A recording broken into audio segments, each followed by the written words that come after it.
Sermon title was The Calm Voice in the Midst of the Crazy. I think sometimes we're all searching for a voice in the midst of all the noise that's going on. We're trying to figure out which voice is God, and we forget that sometimes we need to sit in silence to hear this kind of calm voice that comes in the midst of all the craziness. So I've been reading through 1 Kings.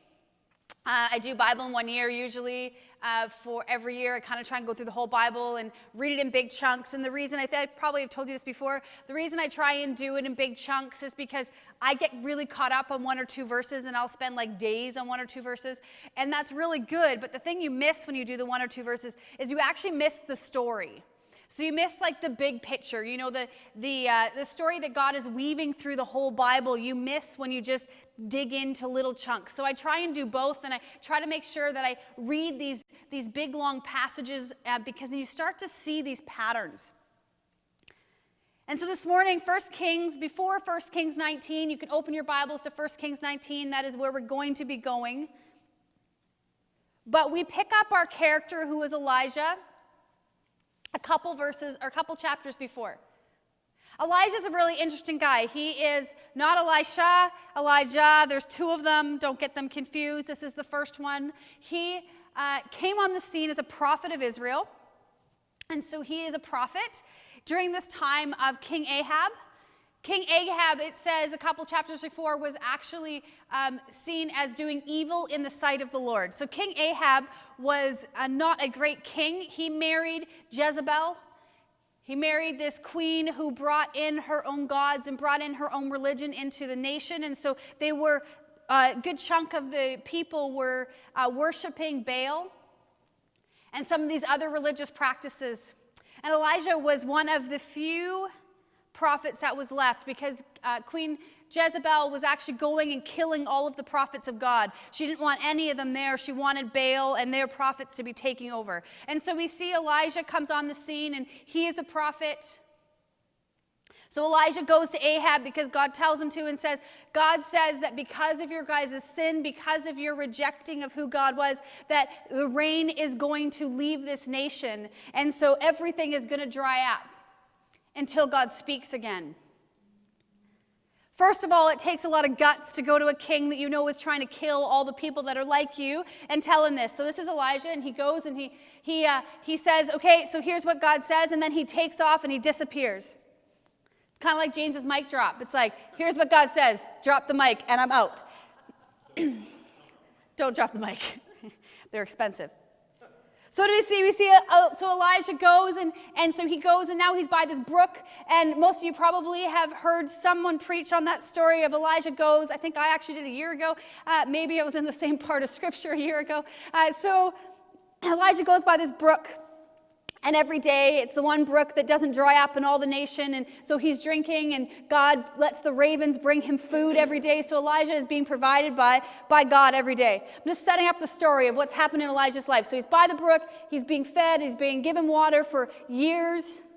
God then tells him, okay, it's time to go into the city. So he gets up, he goes into the city, he finds this widow. I'm just making sure I don't miss anything about his life. Yep, good. So God goes, he finds this widow, and this widow, he says, okay, I want you to make me something to eat and bring me something to drink. And this widow says, this is all the oil, this is all the flour I have. I was just going to make something for me and my son, and then we were going to die. I don't have anything left, but if you're asking, I guess I'll make you something. So she goes, and she makes him food and gives him water. Again, this is in the middle of this drought where there's no rain, there's no food, there's nothing. So Elijah stays with this widow, and this whole season goes on where the oil didn't dry up and the flour didn't diminish, and water kept on coming for them. And so God provides for him and provides for this widow and provides for his son because Elijah is obedient to God's voice. Elijah sees the miraculous power of God again. First of all, God provided for him by the brook with the ravens. Totally crazy. I'm not sure I'd want to be eating food that came from birds, but that's fine. That's what happened. Then he goes, and now all of a sudden he's having to ask a poor widow to feed him. I'm not sure I would do that either, but that's fine. That's how God used. But the interesting thing happens, and this lady, this widow, her son dies. And all of a sudden she's like, what the heck? I brought you in my home. I would like to point out that, this is totally aside, that this widow started the conversation with Elijah. I'm not really sure, it probably says in there, months or years, however long it had been before this time.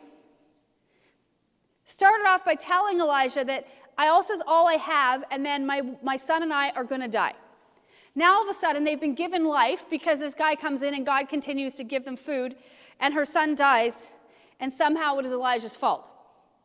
But anyways, Elijah, now it's his fault that her son has died. So Elijah goes in and prays over and says, God, why have you done this? You brought me here, and I don't want to be the one that has caused this pain to this woman. You need to come and show up. And so God shows up, and he brings the son back to life.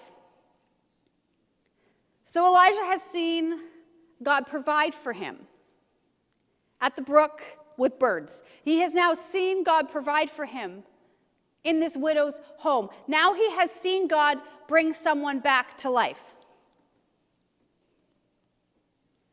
So then what happens? Well, then God tells him, go back to the king. It is time to go back to the king. And so he goes back to the king.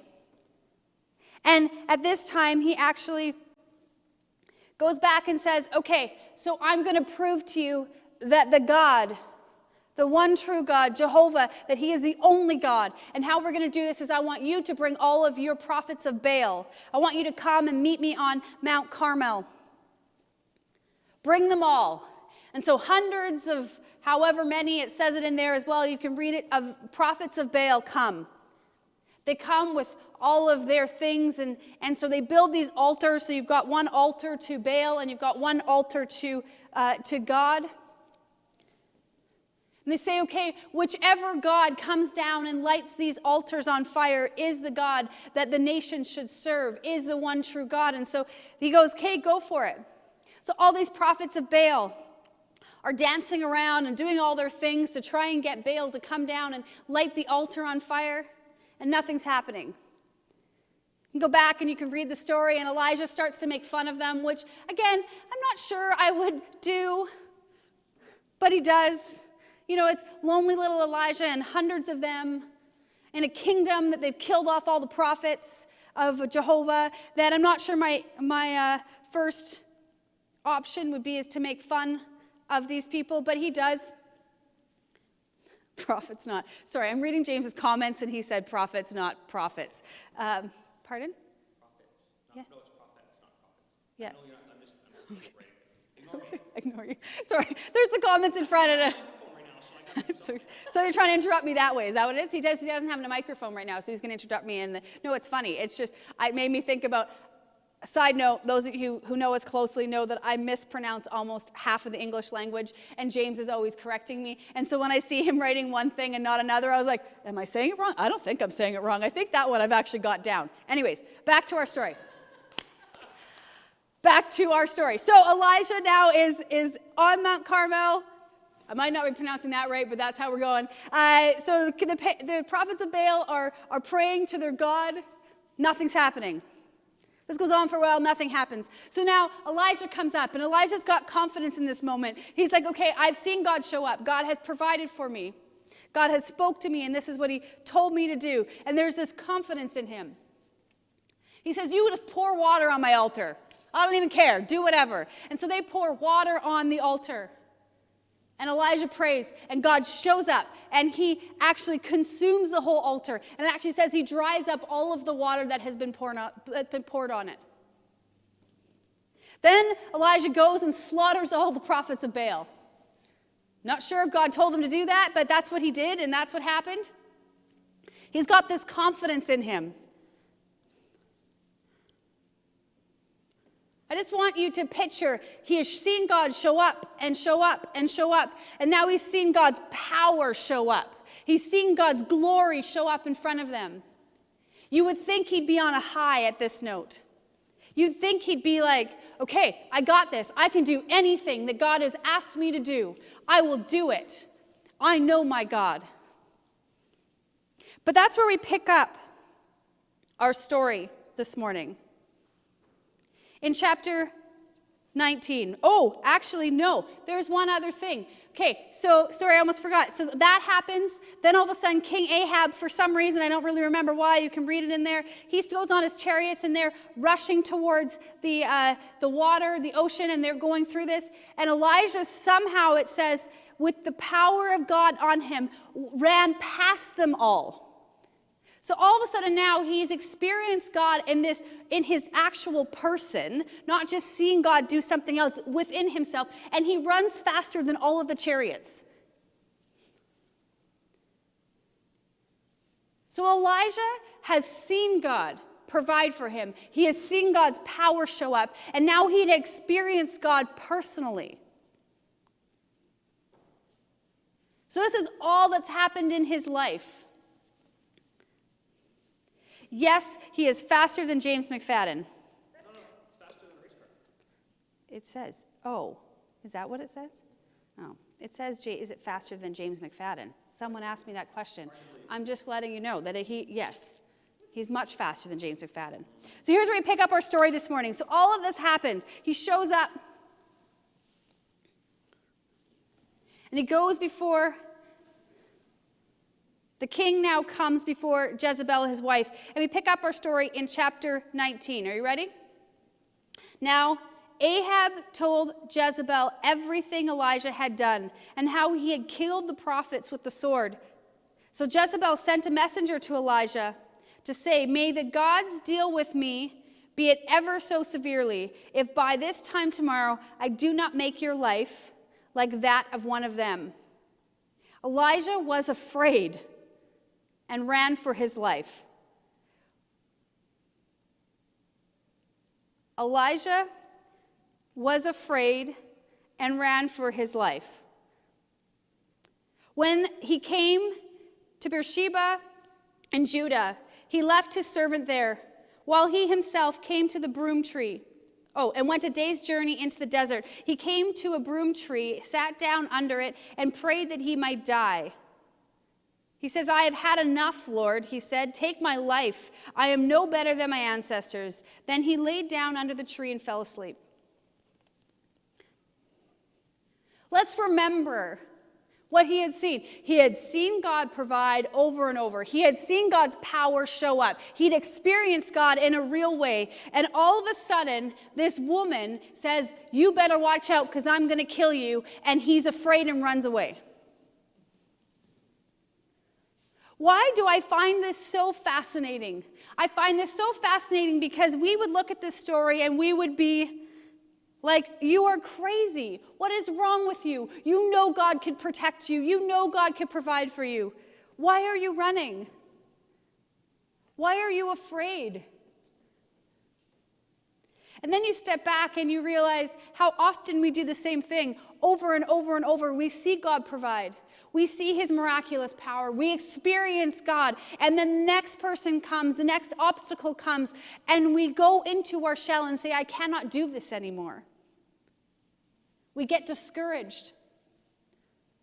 I do believe that Elijah was afraid, but I think that there's something key in verse 5 that we actually see even more. Verse 4, it says, "I have had enough, Lord. Just take my life." I think he was scared, but I think even more he was worried. He was just weary. He was done. He's like, "I have been obedient to you over and over, and all it has cost me is more heartache and more heartache. Like, enough. When is it my turn? When am I going to get anything?" And he doesn't say that, but what he says is, "I'm just done. I've had enough. Like, I'm done. I'm done with all of this." You know, I don't actually think Elijah's faith wavered in whether or not God was going to show up. I think what wavered was whether or not what God was going to do was what Elijah wanted him to do. I think Elijah wavered on whether or not it was good. We talked about God's goodness, I think it was last week,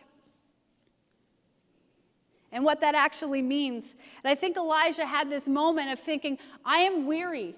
Because when you think about all those things, I'm sure it wasn't fun, although he saw God's provision, and we like to read the story through these rose-colored glasses and say, that would be so cool to like lay by a brook and have birds bring me food every day. But I'm sure that in Elijah's world, in his view, that wasn't all that cool. I'm sure he would have rather been in his home with his family and with his friends, but instead he's by himself by a brook, having birds bring him food. The same thing of having to live with a widow and wonder if today would be the day where God chose not to continue to put the oil and the flour there, and he would have to tell this widow, I'm sorry, that's all I got. To wonder, to have to stand in front of people, hundreds of them, who are making fun of him, who are putting him down, who are saying you are crazy for following that God. A whole nation that was up against him. See, that's how Elijah saw God's power, was in those circumstances. That I think that when we pick up our passage, Elijah was just weary. He was tired and he was done. He's like, I have enough. James and I were talking yesterday with a couple at the wedding. They were asking about our life and a bit about how we ended up in ministry and what early days in ministry looked like. And you kind of relive all of God's crazy stories that we got to see. And you know, they were like, that's crazy. You saw God do that. And God's like showed up in that way for you. And God, like all of that. And you realize you see this like light in their eyes of like, we want to do that. That's great. That's so cool that you got to see God like that. We had to say, well, wait, actually, it was the hardest 10 years of our lives. There was so much heartbreak in those 10 years. There were so many times where you're on your knees before God saying, God, I don't understand. Like, I know you called us to do this. I know you called us here. I know you called us to this place. I know you've asked this of us, but I am weary and I am tired and I'm lonely. I feel like Elijah had hit that wall where, yes, he had seen God show up and he had seen God's power and he experienced God, but he was weary and he was just like, I've had enough. Something beautiful happens in this moment. Let's pick it up in the second half of verse 5. It says, all at once, an angel touched him and said, get up and eat. He looked around, and there by his head was a cake of bread, baked over hot coals in a jar of water. He ate and drank, and then laid back down. The angel of the Lord came back a second time and touched him again and said, get up and eat, for the journey is too much for you. So he got up and ate and drank. Strengthened by the food, he traveled 40 days and 40 nights until he reached Horeb, the mountain of God. There he went into a cave and spent the night. See, where Elijah says, I've had enough. I am weary and I am tired. God sends this angel to gently touch him and said, here's some food to refresh yourself. Just sleep. He gives him an opportunity to refresh. He gives him an opportunity to sleep. He gives him an opportunity to have food. The interesting thing here is that his journey wasn't done yet. And God didn't stop his journey just because he felt like he'd had enough. He actually had to keep on going. But God did give him a moment in it to break. He said, that's okay. I'll give you a moment to rest. Just sleep. Let me feed you. Let me take care of you for a minute. And then we'll continue. This happens, and obviously, the angel waited until he was ready and then said, okay, now we've got another 40 days, let's go. I don't know about you, but sometimes I feel like I just want to sleep. Like I'm done. Someone can bring me food in bed. I'm done with the world. I don't want to deal with anything. I am here. It's probably not sleeping. It's probably watching Netflix in my bed, if we're honest. And then the children come in and the dogs come in. I'm like, that's fine. You can join me in here, but we're just going to stay in the little cocoon in here because I'm done with all the crazy. And I think it's beautiful that God gives us these moments and he chooses to give us food and sustenance in those moments and let us rest. He doesn't stop our journey. He doesn't say that you get to give up completely, but he does says, that's fine. You need some rest. I'm going to give you rest.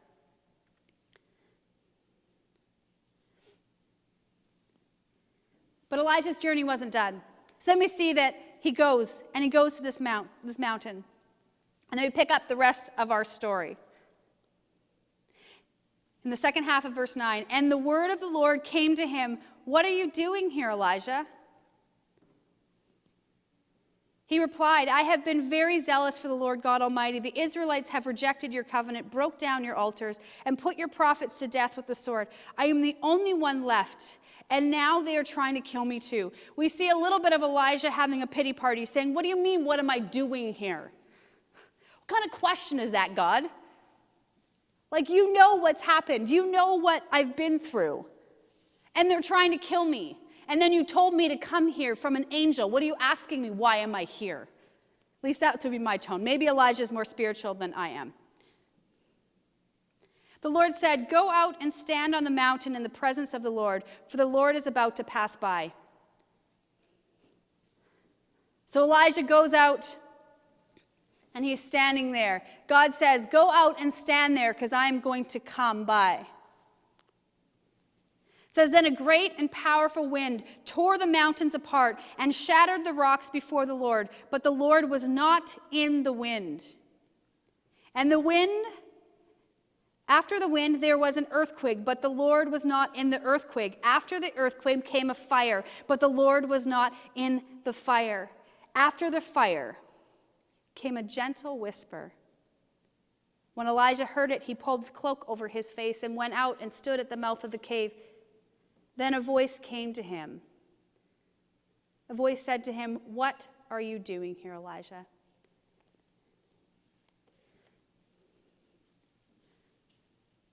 See, and after everything that Elijah had been through, seeing God's power, seeing his miraculous provision, all of these things as Christians that we say, "You know what, God, I just want to see you move. I just want to feel you. I just want to experience you. I want to see the crazy. I want to actually see people being raised from the dead, and I want to see people being healed. I want to see the miracles happen." But after Elijah had seen everything that all of us profess to want, he was worn out. He was done. And in those moments, God brought him back to what actually was important. He said, "Really, all you really need is my still small voice. All you really need is my calm in the midst of it." See, God reminded him right before this, he says, "Yep, I can make the wind come that will tear down mountains, but I'm not there. I can make the earthquakes come that will break open the ground beneath you, but I'm not there. I can make fire come and consume everything, but I'm not there. I am in the still small whisper that comes." So I think in those moments, what God was reminding Elijah was he was reminding Elijah that what you need to replenish yourself, what you need in order to continue on your journey, is to remember that my grace is enough for you. To remember that my presence is enough for you. To remember that God is the one that can do it all, and we just get to come along for the journey. See, God wasn't angry at Elijah. You don't see any of that. You don't see him anger rise in God and say, "What the heck? Have you not seen me show up over and over and over again, and now you're going to run and hide and be afraid? What are you doing?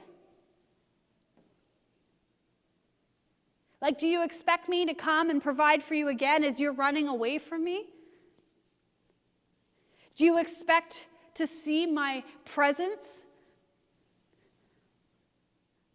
when you can't even have faith after everything you've seen?" That was not God's tone. God's tone actually was, "Let me send an angel and feed you and let you rest under a tree. Now let me come and show you that my still small voice is there.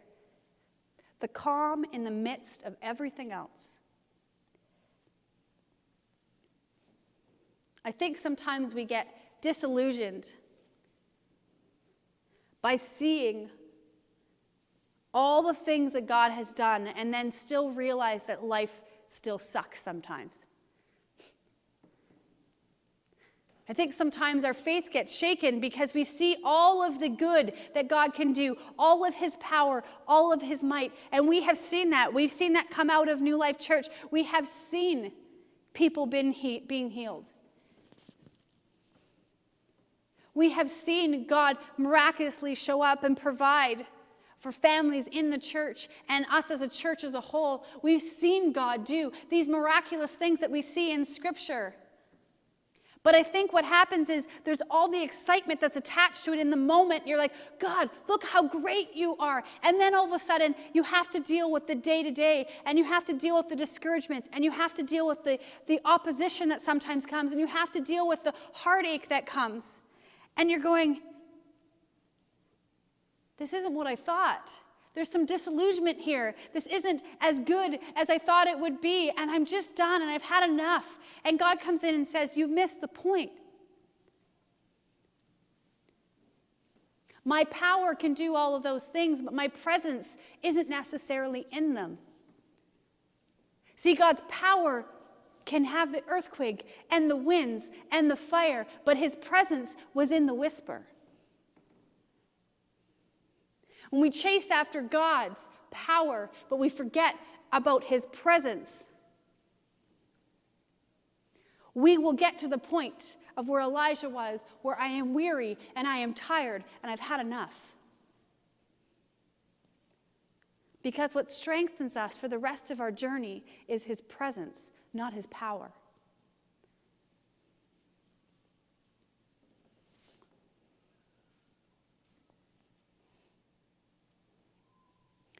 God knows that we get weary. He knows we have moments when we've had enough, and God has grace in those moments.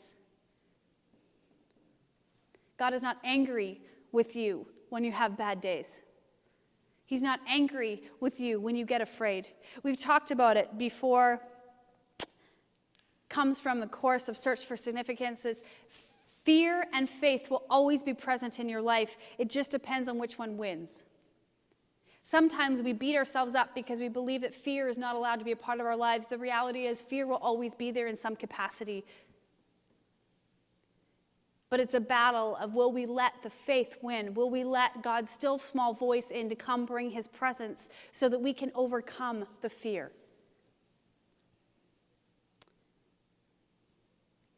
God knows we get weary and will give us rest. God knows we are discouraged and will give us hope. God knows we get scared and gives us comfort. God is capable and deserves to give us wrath, but gives us grace. The question comes is, do we give others the same that God has given us?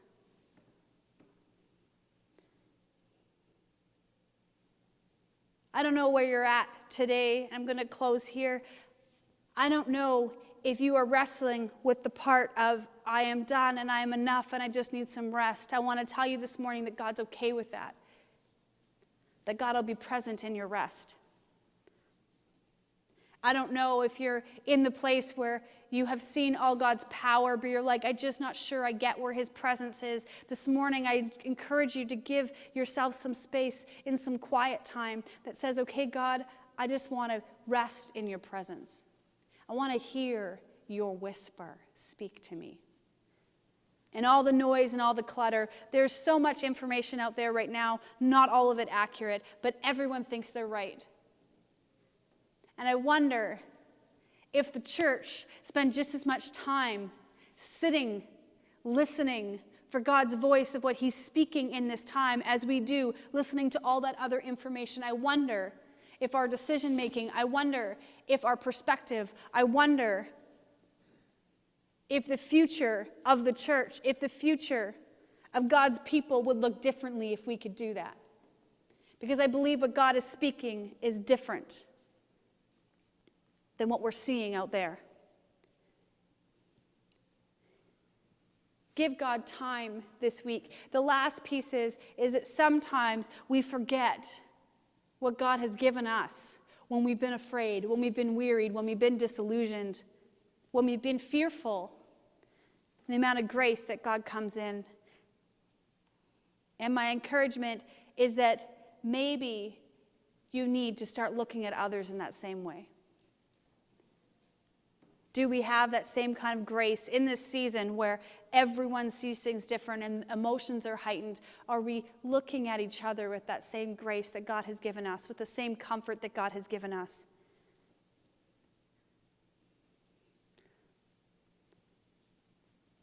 I want to pray for you. And I want to encourage you that as your week goes on and the next coming weeks, especially as summer hits,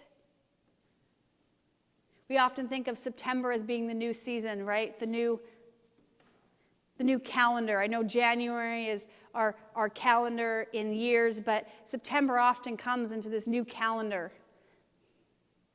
Rhythm of school, rhythm of church, rhythm of most things are September. I encourage you to take the next few months and listen. Give space in your day to listen to that still small whisper. God, what are you saying?